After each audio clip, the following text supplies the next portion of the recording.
Hello, Oilers fans. Austin here, finally back after an extended break, not only for myself, but for the Edmonton Oilers. They have not played since last Saturday, where they defeated the New York Rangers 6-2. I'm happy to be back. I was sick for a majority of these days off. I tried getting videos out. I recorded a few, but usually within about 5 minutes of recording, my voice would just start to sound really scratchy. I was really congested and stuffed up, and they just sounded horrible, so I decided to just not upload anything during the 5-day break. I do apologize. Yes, I am okay. I'm back to 100%, no longer sick, and hopefully the Edmonton Oilers are also no longer sick. It sounds like they were dealing not only with the injury bug, but also a bit of the flu bug. It seems like a lot of players had something going through the locker room. Hopefully this 5-day break was enough to allow the team to get healthy and get ready for their first matchup ever against the Utah Hockey Club in Utah. Of course, this is the organization that used to be the Arizona Coyotes. That is an organization that the Oilers historically dominated a lot.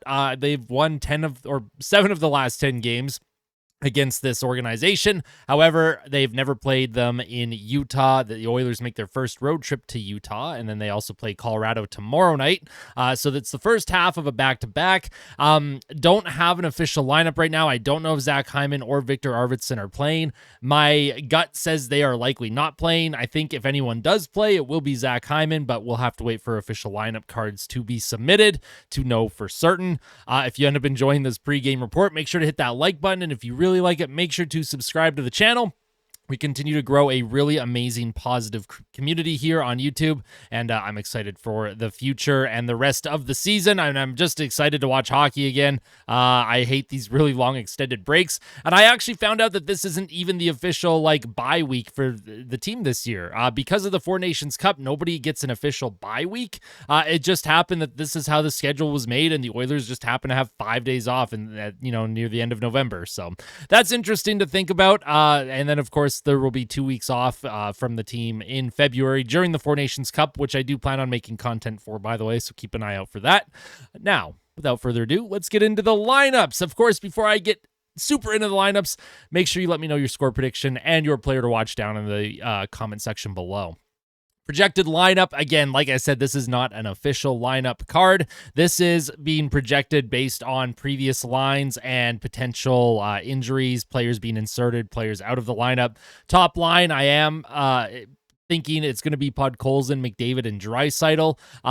They may split McDavid and Draisaitl, especially if the team is a bit more healthy. But if the team is not healthy, if you don't have Hyman or Arvidsson, who I have labeled with little stars beside their name because I'm uncertain about their status right now, I imagine McDavid and Draisaitl will stay together with Vasily Podkolzin, who is looking much, much better these days. He finally scored his first goal of the season, and you could see that sigh of relief on his face, and hopefully that, is a sign that he's going to really break out. I don't expect him to score 20 goals this season for the team, but if he can start to chip in a little bit more offensively, especially on the goal scoring side, that is absolutely huge for a team that really lacks that depth scoring this season.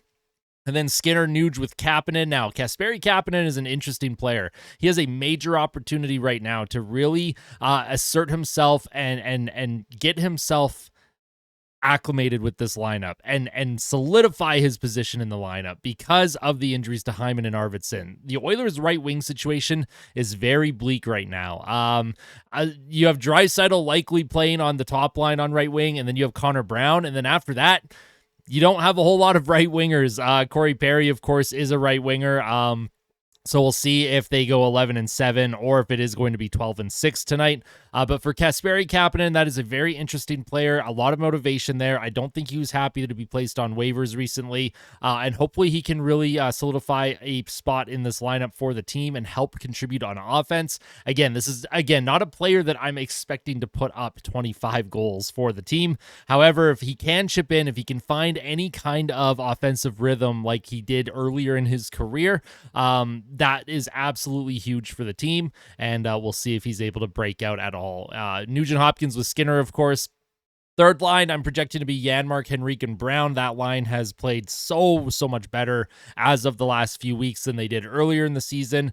They're really starting to come along here, and don't worry, I haven't forgotten. If Connor Brown scores a hat trick, I am still buying a Connor Brown jersey. So that is going to be on the burner all season long. Everyone's going to be cheering for Connor Brown to get a hat trick because I'm sure you all just want me to wear a Connor Brown jersey, which would be hilarious. But it also means Connor Brown would be having a very successful season, and that makes me happy as a fan. And then fourth line, Derek Ryan, Corey Perry. And then we're not sure about Zach Hyman or Victor Arvidsson, so I just placed them at the bottom of the lineup with stars beside their name. Until we know the official lineup, make sure you are following the mainstream media guys, Jason Gregor, Tony Brar, Bob Stauffer, that sort of thing. On defense, we'll have Ekholm with Bouchard, Nurse with Kulak likely, and then Dermott with Stetcher.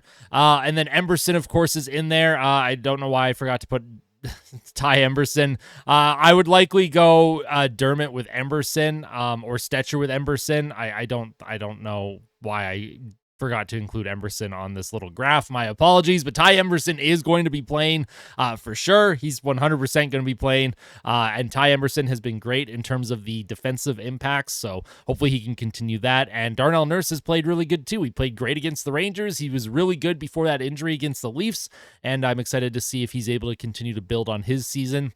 It seems like as the season has progressed, he's gotten better and better, and that's a good thing. For Oilers fans, that is a good thing. That is a positive thing, and we want to continue to cheer for that. Darnell Nurse, when he is at the top of his game, makes this team so much better, and it's really good to see that his game is starting to turn around, and he's starting to get some goals, and he's looking happy. He's got some interesting goal celebrations, so hopefully he can continue that. And then in goal, I don't know who will actually get the start. I'm likely considering Calvin Pickard. Maybe you give Skinner the start against Colorado tomorrow, because if Skinner is your number one guy, you probably want him to play teams like Colorado. No disrespect to the Utah Hockey Club, of course. That's just kind of how I see these back-to-backs being played out. Of course, like I said, we'll wait for the official announcement.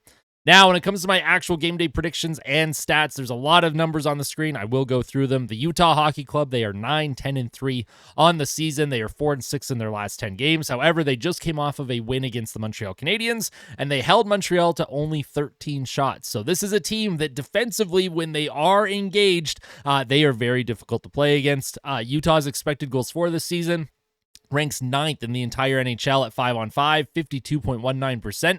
So they are a good 5-on-5 team as well in terms of controlling play, their possession metrics. Special teams is not great, though. Just like the Oilers, Utah's special teams, they rank 22nd in power play, 22nd in penalty kill, and they rank 22nd in goals for per game. There's a lot of 22s going on the screen here for Utah. They give up 3.14 goals against per game, which ranks 20th. Their Corsi 4 is 54.23%, which actually ranks 4th in the entire league. However, their shots for percentage, shots that have actually made it to the net. Of course, Corsi 4 is just shot attempts. Shots for is actually shots on goal for and against. They rank 16th at 49.89%. So Utah, their Corsi 4 is probably a little bit higher because they do find themselves down in a lot of games. So they are throwing a lot of pucks towards the goal as the game progresses, just trying to get anything towards the net. That's kind of how I'm interpreting their numbers. They're an interesting team at 5-on-5. The Oilers cannot take this team lightly. They are going to be a tough matchup, and Utah has a lot of really good players and a lot of players that the Oilers have to watch out for, especially players like Dylan Guenther, who I will talk about, by the way. The Oilers, they are 11-9-2. They are 5-4-1 in their last 10. They rank 3rd in expected goals for at 53.87%. However, that expected goals for percentage has really been dipping lately. Earlier in the year, they were sitting at 56-57%. The last few games, that number is starting to really come down, and their special teams isn't getting much better, but they are scoring a little bit more, and they are getting a little bit more saves, and their overall possession metrics continue to be very strong. So they're just giving up a few more high danger looks than I think that they are comfortable with. So hopefully they can kind of clean things up. Power play 27th at 15.8%. Penalty kill ranks 30th at 70.9%. However, this penalty kill has been very, very strong lately. I don't remember what the official stat is. I think it's 15 or 16 straight kills. It is starting to get back into what I call the playoff form, which is a really good sign for the Oilers, but I would like to see that power play start to get back into that historically good form too. That power play is just they're a little behind the 8 ball, and teams, they scout, they know how to defend it, and the Oilers, there's nothing interesting going on that power play. They haven't changed any of their movement up, and I find they're not moving the puck enough, actually. So I'd like to see a bit more puck movement and a few more shots towards the goal. I think they're trying to pass just a little too much. They're looking a little too cutesy on the power play. Let's see if they can simplify it tonight against Utah. Goals for per game ranks 18th at 2.91. Goals against per game ranks 20th at 3.14. Corsi 4 ranks second in the league, 55.45%. And shots for percentage ranks second in the NHL at 56.38%. Again, the Oilers are a possession monster. That expected goals for, I'd like to see them stop the bleeding in terms of the quality chances that they are giving up every single game.